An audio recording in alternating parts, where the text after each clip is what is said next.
The video you're about to see is standard operating procedure and happens thousands of times per week in the United States. This was Columbia, Missouri. SWAT team goes in, the people open the front door, they go in, they have a Welsh Corgi and a bulldog, and the dogs are barking at them, and they shoot them both and kill them. Then you see the little children, you see the father crying when he finds out his dogs are dead, and you look at the looks on the police officer's face when he's crying, and they've got this look of power-tripping enjoyment, and they won't ever respond to him. They won't ever talk to him when he asks questions. So he doesn't respond to them after that when they ask him questions. And they reported that they found 1 gram of marijuana in his marijuana pipe. Ladies and gentlemen, let me explain something here. The drug war was initiated after Prohibition in the 1930s. The trafficking interests controlled by Yale University, Skull and Bones, and others, this is all on record, traveled around the country and got the states and the federal government to pass laws against opium, heroin, cocaine, things like that that were sold at convenience stores. It was sold at every major little pharmacy. And in the old days, convenience stores were mainly pharmacies. They had newspapers and drugs and things. Less people were using marijuana, cocaine, heroin when they were legal. Once they made them illegal, the price went way up. And the reason I raise this issue is no one is safe.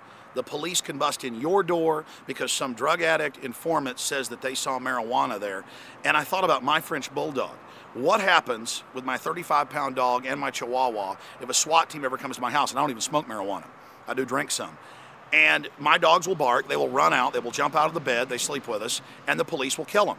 Years ago, on my local TV show, we did episode after episode of locals who were SWAT teamed where drugs weren't even found, and they would come in and kill a lab that was even chained up in the kitchen.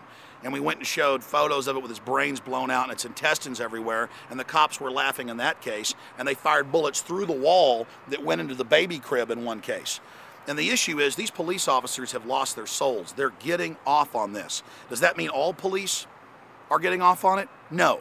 But the issue is the phony drug war gives the Pentagon that's involved in it and the militarized police an excuse to be involved in our daily lives, to knock down our doors, to give them some type of fake jurisdiction. So we're going to play you clips from this video of what they've done, and we'll post the full video shot by the police up in the corner if you want to watch it.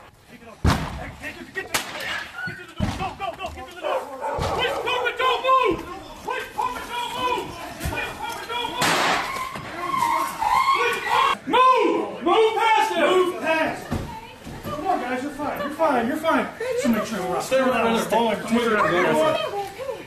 Don't move. You understand? Put your hands behind your back. Do it now. Behind your back. What is happening? Search warrant. Narcotic search warrant. Don't move. Search. Turn around right here. Don't move. Did you shoot my dog?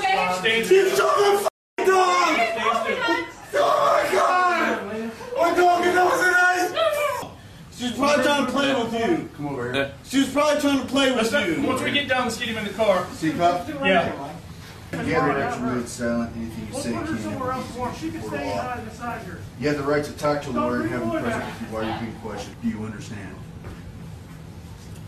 We'll take that as a yes. You are on audio tape, as a matter of fact. That's fine. Okay, come on. I didn't do anything wrong. Right. But this is why I'm doing this video. This is why I'm so outraged. This is the key. It has come out in the last 8 years that the Taliban had cut off almost all opium production in Afghanistan, previously the main site of opium that then produces heroin. And that the U.S. government went in and started helping the Afghans grow the opium again. And of course the CIA got caught in Vietnam on record shipping opium out. They were caught in 1996. Even the CIA Inspector General admitted that most of the cocaine for the crack cocaine epidemic was shipped in.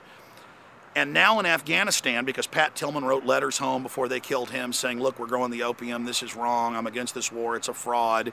Now because all that info's come out and the troops are there being forced to help grow the opium, they've come out in the New York Times and said, yeah, Mohammed Karzai's brother, the president of Afghanistan, is the biggest drug dealer. Yeah, we're letting him grow the opium. Yeah, we're helping him. We've got to do this or al-qaeda will get the money. No, you decriminalize it and then al-qaeda, the CIA, they won't have the profit because it's illegal anymore and it won't have the huge profits involved in it with the black market. But here's the deal. The government ships most of the cocaine in. The only people they bust are those that aren't paying their cut. Okay? The government ships in almost all the heroin. It's more than up 12 times what it was 8.5 years ago when we invaded Afghanistan. Record numbers, over 90% of global opium is coming out of Afghanistan, and they have Geraldo Rivera there with the Marine Corps commander going, I don't like it, but we've got to help them grow it, and we're here letting them do it. The hard part now is governing this province, a province, as you suggest, that has become addicted to opium in many, many ways. That is the principal crop that is being grown here.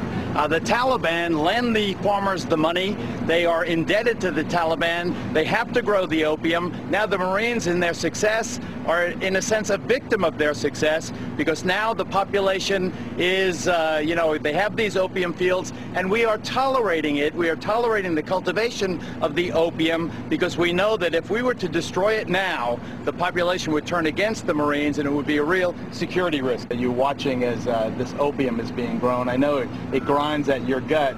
How do you deal with it? What are you doing about it? Well, frankly, this is a part of their culture. So while it might grind in my gut, it's what they do.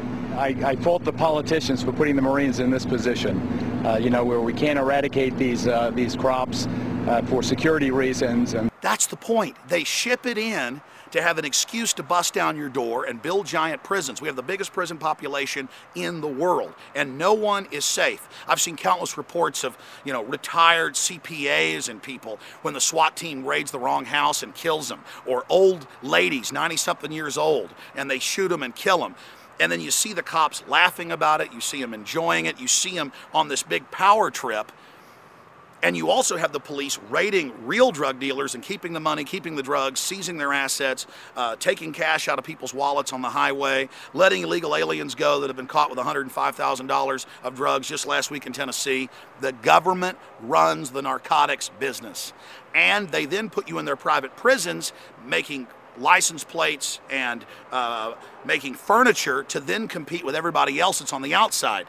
So the prisoners are making 25 cents an hour. That drives down wages just like the illegal aliens do. Mexico is collapsing because of the phony drug war. The United States is going to collapse. And this is pure Nazi Germany, to have men come in your house and kill your dogs because they bark at them every single day in this country, and then just sit there smugly enjoying the power trip from what they've done. Think about it. The troops are over in Afghanistan growing the opium. They're going to come back. Most of them are going to end up being SWAT team people and cops, and then they're going to raid your house for a gram of marijuana. You think about that. 80+% of the American people smoke marijuana or have smoked it. Most cops have smoked it, but they don't care. They're going to come in your house, kill your dogs in front of your little kids. They're going to drag you off to jail for a gram of marijuana. That's less than a joint. This is completely disgusting and sickening. So you've seen the video of the kids, the dogs bleeding to death in pain. You've seen the cops with their smug looks of enjoyment whenever the father is crying. And you've seen the newscast where Fox News is explaining to you, we've got to help grow the opium. We've got to let them do this to fight al-Qaeda. It is a sickening fraud. And look, they were denying this years ago. But now, because it's so out in the open and the troops are writing home and speaking out about why are we growing the opium, they're just hiding it in plain view. We help grow the opium, we let them ship it out, and then if we catch you with it, we're going to kill your dogs and come in your house. And if we catch you with marijuana, we're going to do it because we're fighting drugs, because drugs are bad. It's all these fake moral people in America who are supporting the drug war like a bunch of ignoramuses who are allowing this giant police state to grow up around them that is going to enslave them and their families. Understand. The troops throwing puppies off cliffs, the troops shooting children, the troops torturing people, they're having their minds warped. And they're coming back to become cops who have that hunger to see that pain and to have that domination and to have that control, going after drugs that were shipped in by the government. But why do they hate marijuana so much? The government doesn't control marijuana. It can be grown anywhere. And that's why they're doing it. That's why they're coming against the American people. This isn't America. This isn't freedom. It is a fraud. Remember that. The government openly ships the drugs in now. They hide it in plain view and admit they're doing it, and they think you're too stupid to put two and two together. In the New York Times and AP and everywhere, the Russians said, let us go in and spray the opium. We're losing 30,000 Russians a year from heroin overdoses. And NATO said, no. We're not going to allow eradication. U.S. troops are now basically farmers. They're helping grow the opium, protecting it, and then it's shipped out of the country. And it's come out that a lot of the big defense contractors and private mercenary groups are busy flying the drugs out. And they're also using rendition CIA aircraft for kidnapped people in the U.S. and worldwide they grab to also fly the drugs in and out. That's like a few years ago, Reuters reported that a CIA aircraft filled with pure cocaine coming from the source crashed in Mexico. And now that's not enough. This big police state's hungry for the American people. They're trying to pass laws where no judge, no jury, no charges. They just put you on a no-fly list. You can't buy guns. Now they've got bills introduced where Lieberman's out there promoting and has a good chance of passing that if they say they think you might be a terrorist, your constitutional rights are stripped, your citizenship is stripped, and you're given to a secret military team and can be tortured. This is an illegitimate criminal narcotics trafficking government. Stop shipping the drugs in, government, and stop using it as a pretext to pack your private prisons and raid people's houses while the cops get stinking rich off all the drug money and drugs they steal. Our government is a drug-dealing criminal operation. We have to take it back. We have to decriminalize drugs right now to cut off the drug money to the scumbag banks that launder it.